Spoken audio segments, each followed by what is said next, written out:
मनोज मेघवाल, नौजवान साथी, नवनिर्वाचित विधायक रफीक मंडेला साहब, बमलाजी भाटी, बमलाजी पुजारी, नसीम अख्तर साहिबा, पोचाराम जी गोदारा, डॉक्टर राजेंद्र मूड, सचिव पीसीसी प्रभारी, अनिल शर्मा जी, रेहाना रियाज जी, पायल सैनी जी, हमीदा बेगम साहिबा और सोना देवी जी बावरी, पूर्व विधायक, इग्यारसी देवी जी, जसाराम जी, भंवरलाल जी ढाका, विद्याधर जी बेनीवाल, दलीप सिंह जी, अमित मारोदिया जी, मनीराम जी, डॉक्टर रामेश्वर जी, नादुराम जी, सविता राठी जी, तमाम उपस्थित हमारे नेतागण, भाइयों और बहनों, नौजवान साथियों, सारी बातें आपको अभी हमारे प्रदेश के अध्यक्ष और शिक्षा मंत्री जी ने बड़ी मान के कह दिया आपको।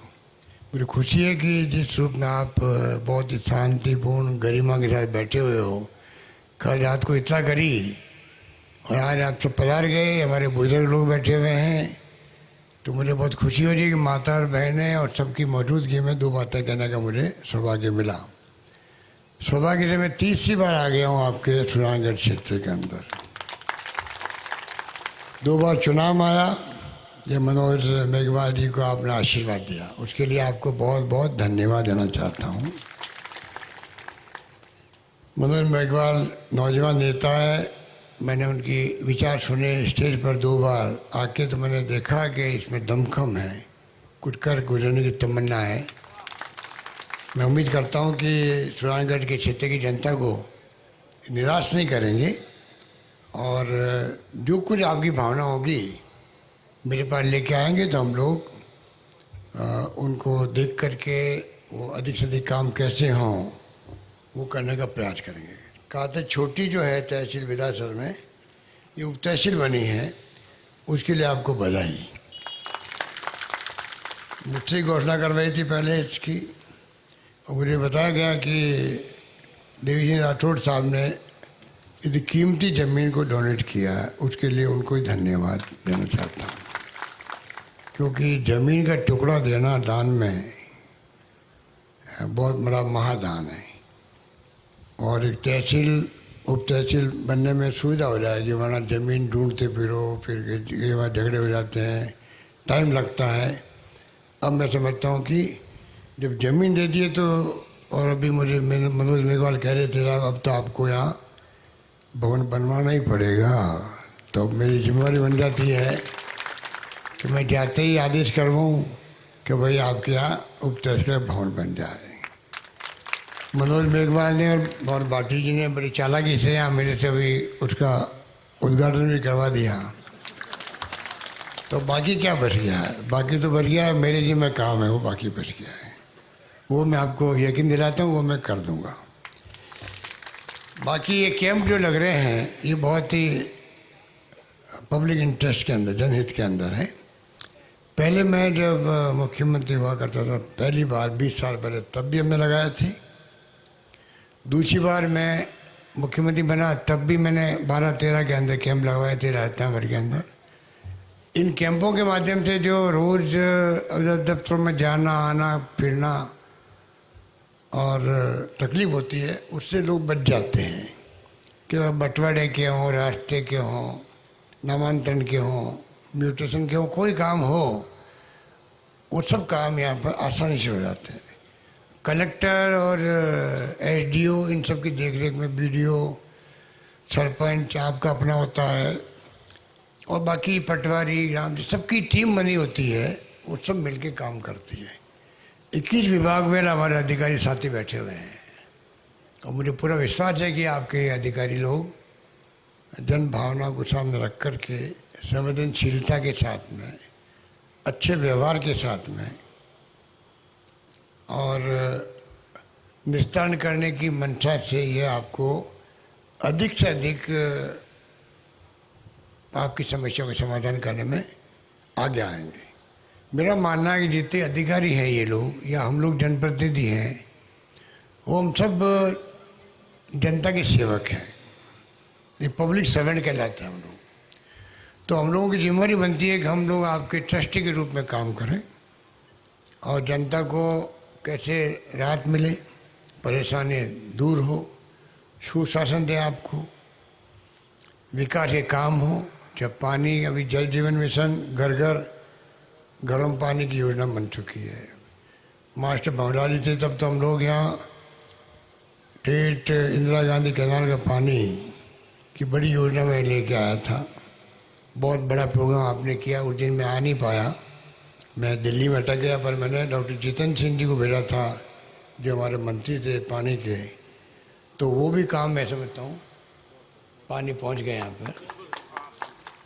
और बाद में भी अभी भी जल जीवन मिशन घर घर ही आ रहा पानी। 50% दे रही स्टेट गवर्नमेंट, पैसा दे रही है, 50% भारत सरकार दे रही है। तो मैं उम्मीद करता हूँ वो योजना भी हम लोग पूरी तरह ढंग से लागू करेंगे। आपके हर व्यक्ति घर तक पानी पहुँचे, वो योजना जल जीवन मिशन नाम से है। क्योंकि नाम भारत सरकार ने रखा है, तो भारत सरकार तो अभी छाई हुई है पूरे देश के अंदर। प्रचार में तो पूरा उनका कब्जा है, मीडिया पर ही हमारे साथी खड़े हैं, इनके जितने मालिक लोग हैं सब दबाव के अंदर हैं, टीवी वालों के। और वो जो चाहते हैं वही शाम को दिखता अपने को मीडिया के अंदर। इतना दबाव है भारत सरकार का, तो इसलिए दबाव में काम कर रहे हैं, पर प्रचार एक तरफा होने लग जाता। तो मैं कहना चाहूँगा कि जो स्कीम आती है राजस्थान में या देश में, उसमें आधा पैसा स्टेट गवर्नमेंट के बजट का होता है। और हम लोग ने तय कर रखा है कि हम लोग पूरी कोशिश कर रहे हैं कि जल जीवन मिशन को भी हम प्रायोरिटी पे लागू करें। राजस्थान के अंदर करीब 50,000 करोड़ के काम होंगे। 50,000 करोड़ के काम किसे कहते हैं, इतिहास में कभी भी नहीं हुआ आज तक नहीं। जो पानी को लेके होंगे राजस्थान भर के अंदर, उसकी तैयारी चल रही है, कॉन्ट्रैक्ट हो रहे हैं, काम भी शुरू हो गया है, लगातार होता रहेगा। तो कहने का मतलब ये पानी हो चाहे बिजली हो, बिजली में हम आत्मनिर्भर बने। बीच में कोयले की कमी हो गई तो पूरे देश में बिजली का संकट पैदा हो गया अभी 15-20 दिन पहले। वो संकट भी अभी दूर करवाया किसी ढंग से, और कोशिश करें कि जो सूरज की रोशनी से बिजली बनती है उसके बड़े बड़े कारखाने बीकानेर में, जैसलमेर में, बाड़मेर में, बाप और फौड़ी जोधपुर के अंदर सब जगह लग रहे हैं। आने वाले वक्त में जो बिजली रात को मिलती किसान को, और वो बहुत दुखी होता है किसान रात भर पान करने में भी, तो हम कोशिश कर रहे हैं कि अभी 14 जिलों में करीब हम लोगों ने दिन को बिजली दी है किसान को भी। उम्मीद करते हैं कि 1.5 साल में पूरे प्रदेश के किसानों को दिन में सिंचाई करने के लिए सुविधा मिलेगी और बिजली दिन को उपलब्ध होगी कुओं पर। ये मैं आपको निवेदन करना चाहता हूँ। इस रूप में काम जो है हाथ में लिया है वो पूरा कर रहे हैं। पानी, बिजली, शिक्षा में आप देख रहे हो कि अंग्रेजी स्कूल खोल दिए हमारे दोता साहब ने। अंग्रेजी स्कूल हैं, पहली बार खुली राजस्थान के अंदर। पूरे देश के अंदर ही गाँव तक आप देखो प्राइवेट स्कूलें खोलते हैं अंग्रेजी पढ़ाने के लिए। उनकी फीस 50,000, 1 लाख तक लेते हैं वो लोग, ठगते हैं लोगों को। कई लोग तो ठगते हैं, कई लोग ईमानदारी से पढ़ाते भी हैं। सरकार की स्कूलें पहली बार खोल रही है और वो इतनी भीड़ पड़ रही है बच्चों की इंग्लिश पढ़ने के लिए, क्योंकि ज़माना बदल गया है। बचपन में मैं भी इंग्लिश के खिलाफ था, मैंने भी इंग्लिश नहीं पढ़ी। मैं क्या काम है इंग्लिश पढ़ करके। उस वक्त में देश के अंदर तमिलनाडु में झगड़े चलते थे, हमारे हिंदी लिखे हुए बोर्ड फाड़ देते थे वो लोग, जला देते थे, हिंदी हमारे काम की नहीं। तो हमारे उत्तर भारत में इंग्लिश के लिखे होते थे वो फाड़ देते थे कि इंग्लिश हमारे काम की नहीं। अब मालूम पड़ा है कि इंग्लिश के बगैर अब मोबाइल आ गए हाथ में, कंप्यूटर हो गए हैं, दुनिया भर से हम जुड़ गए हैं। राजीव गांधी का सपना था जो आज साकार हो रहा है कि कंप्यूटर, इंटरनेट, ईमेल, बच्चे बैठे हुए गूगल्स, छोटे बच्चे भी हमसे आगे निकल गए हैं। पूरी जानकारी आप उसमें देख सकते हो कंप्यूटर में, गूगल वगैरह में। तो कितना बदलाव आ गया। अब जो अंग्रेजी नहीं पढ़ेगा तो वो परिवार पीछे रह जाएगा, वो वर्ग जाति है वो पीछे रह जाएगी। अब जमाना आ गया कि आप बच्चों को पढ़ाओ, हर परिवार, हर जाति, हर धर्म के लोग, वही आगे बढ़ेगा। तो इसलिए इंग्लिश स्कूलें खोल के बहुत बड़ा काम हो शिक्षा विभाग ने किया और मंत्री जी ने बहुत रुचि दिखाई, बड़ा फैसला। अब तो वहाँ भीड़ पड़ी, लॉटरी खोलनी पड़ेगी, किस बच्चे का नंबर आया किसका नहीं आया। हमने ये अनाउंस कर दिया कि जहाँ आपको 5,000 की आबादी होगी गांव की, वहाँ सब जगह स्कूल खोल दी जाएगी, अंग्रेजी स्कूल खोल दी जाएगी। जैसे हमने कॉलेज के लिए किया, 123 कॉलेज हमने खोली है 2 साल में। पहली बार आज़ादी के बाद में 2 साल में 123 कॉलेज खोलना बड़ा निर्णय है। अब मैंने कहा है कि उसमें 33 कॉलेज लड़कियों की है, लड़कियों को बढ़ाना बहुत जरूरी है। और अब मैंने घोषणा कर दी है कि जो बच्चे 500 बच्चे जिस स्कूल में होगी उस स्कूल को कॉलेज बना दिया जाएगा।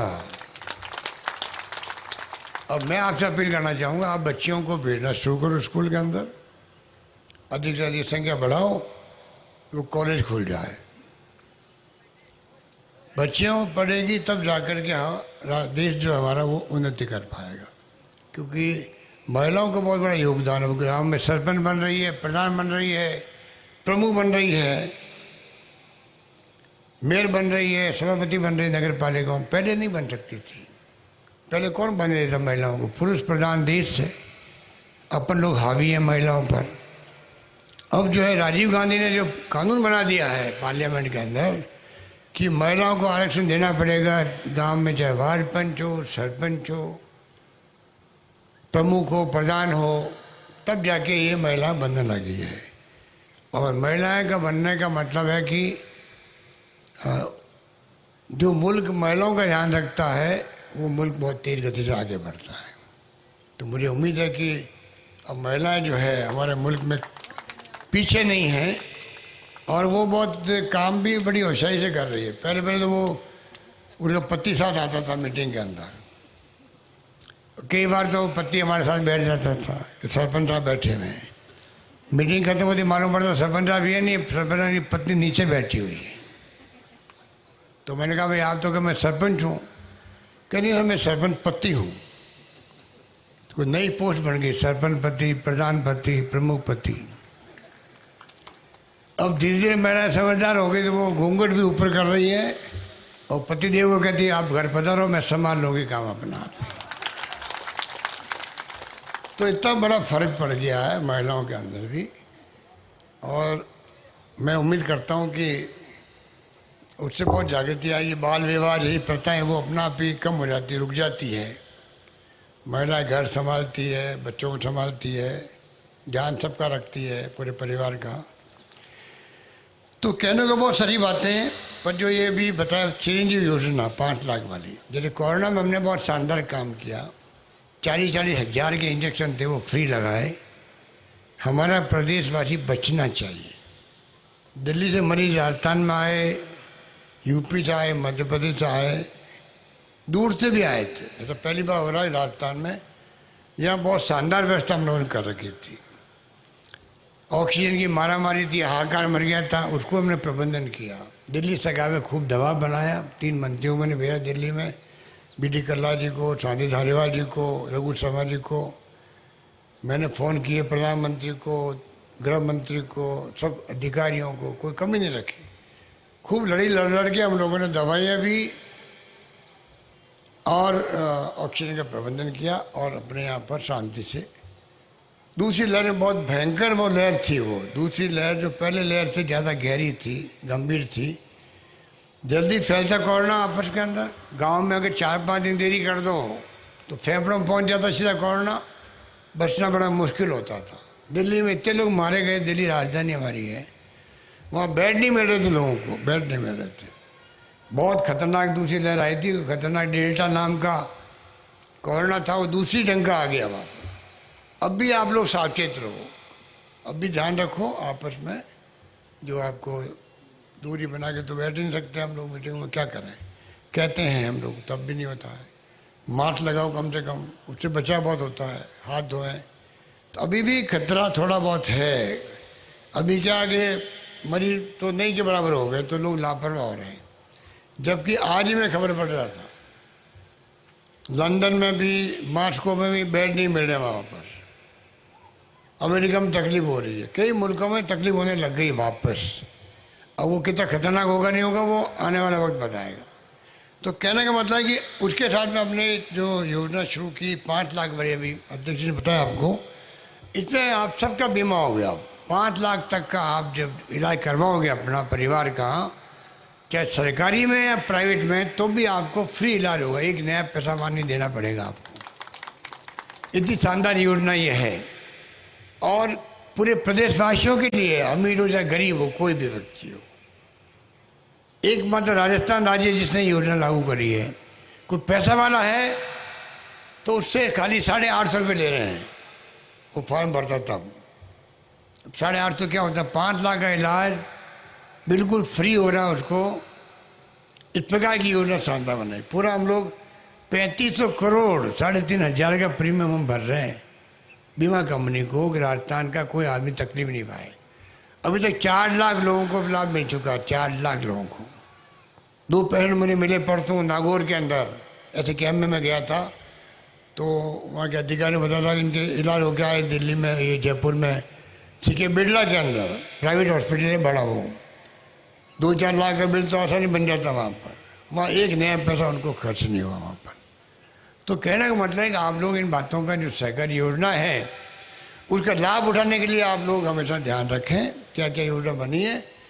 और जो आदमी ऐसा है जिसको या तो वो लापरवाह है या फिर उसके तक बात पहुँची नहीं है बेचारे के पास में, तो हम सबकी ड्यूटी है कि हम उसको गाइड करें, तुम फॉर्म भर दो तो तुम्हें 5 लाख का बीमा मिल जाएगा फ्री के अंदर।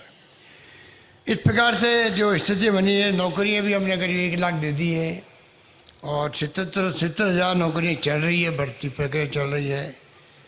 तो काम एक के बाद एक अच्छे हुए राजस्थान के अंदर। पेंशन बढ़ाई हमने बुजुर्गों की, विधवाओं की, सबकी। सरकार बनती ही पेंशन बढ़ा दी, 500 की 750, 7,500 कर दी।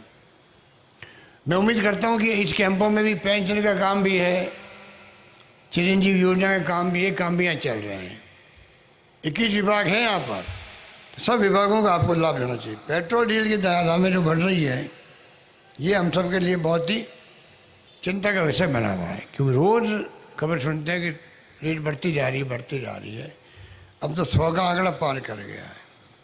कभी किसी ने कल्पना नहीं की हुई कि 115 रुपये तक पेट्रोल पहुंच जाएगा, ये कभी सोचा भी नहीं था हम लोगों ने।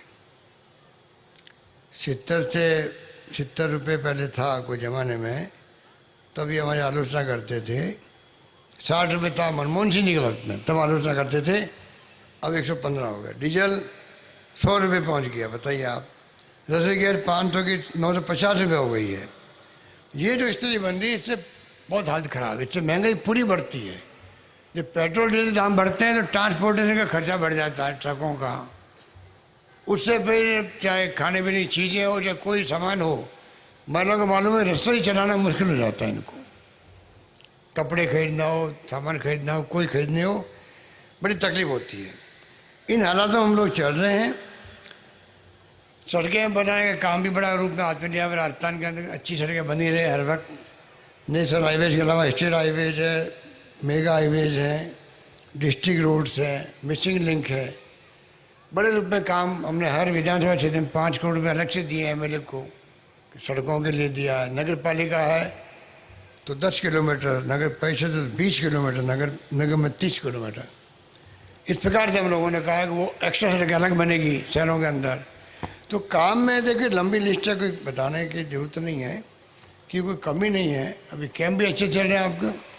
अब मुझे कलेक्टर साहब ने लिस्ट दी है, वो मैं समझता हूँ कि काफ़ी काम यहाँ कैंपों में लग गए हैं। और मैं उम्मीद करता हूँ कि आने वाले वक्त के अंदर आप सबके आशीर्वाद से पूरे प्रदेश में ये कैंप बड़े कामयाब होंगे, लोगों को राहत मिलेगी। मुझे पूरा यकीन है कि सब लोग मन लगा करके, जैसे कोरोना में काम किया, एक दूसरे की मदद करी। मैंने कहा कोई भूखा नहीं सोए, ये सुनिश्चित करो।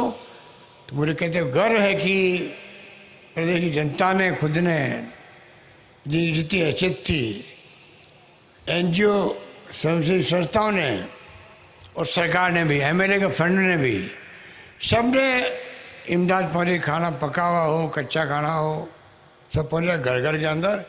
लॉकडाउन में जो लोग घरों में बंद थे तो खूब मदद हुई, इमदाद हुई। तो ये हमारा कल्चर बन गया राजस्थान का भी। बच्चे जो 25 लाख गए एग्ज़ाम देने के लिए रीट का, हमने आह्वान किया पब्लिक को, भाई आप ध्यान रखो, इतने लाखों लोग आ रहे हैं, कहाँ रहेंगे, कहाँ खाएंगे पिएंगे। आप विश्वास नहीं करोगे, पूरे प्रदेश के अंदर यहाँ भी हुआ होगा, यहाँ बच्चों को रोका गया है धर्मशालाओं में या सामुदायिक भवनों के अंदर, समाज के भवनों में खाने पीने की व्यवस्था करी, राम रसोड़े खोल दिए लोगों ने, गर्म खाना खिलाया, पैकेट बनाए, खाने के पैकेट बना के बांटा एग्ज़ाम देने के बाद में। बाहर के जो बच्चे आए थे, आगरा के, भरतपुर के, आस पार के इलाकों के, मध्य प्रदेश के बॉर्डर के, वो ऐसी व्यवस्था हमने कहीं देखी ही नहीं। रोडवेज की बसें फ्री कर दी हम लोगों ने, और रोडवेज की बसें कम पड़ रही थी क्योंकि 25 लाख बच्चे हो गए, तो हमने प्राइवेट बच्चों को किराया कर लिया। सब किराया सरकार देगी, बच्चों को तकलीफ नहीं हो। इस प्रकार से सब काम हुए हैं पिछले दिनों में। मैं उम्मीद करता हूँ ये कैंप भी जो है ये भी बहुत शानदार चलेंगे और आपके आशीर्वाद से कामयाब होंगे। इन्हीं शब्दों के साथ में जिला कलेक्टर साहब को, तमाम की टीम को, तमाम अधिकारियों का शुक्रिया अदा करता हूँ। एक विज्ञान विषय की घोषणा करनी है कातर में। आप बोलो, क्या करूँ? कर दो। ये विज्ञान विषय हमारे अध्यक्ष जी का आदेश है, इनका आदेश मानना पड़ता मुझे, डेमोक्रेसी है। तो इन्होंने कहा कि शुरू में कातर राजकीय उच्च माध्यमिक विद्यालय कातर छोटी में विज्ञान विषय खोलो। अब इनका आदेश मानना ही पड़ता है, तो विज्ञान को खोल देंगे। खुल गया, समझ लो आप तो। धन्यवाद आपका, बहुत बहुत धन्यवाद।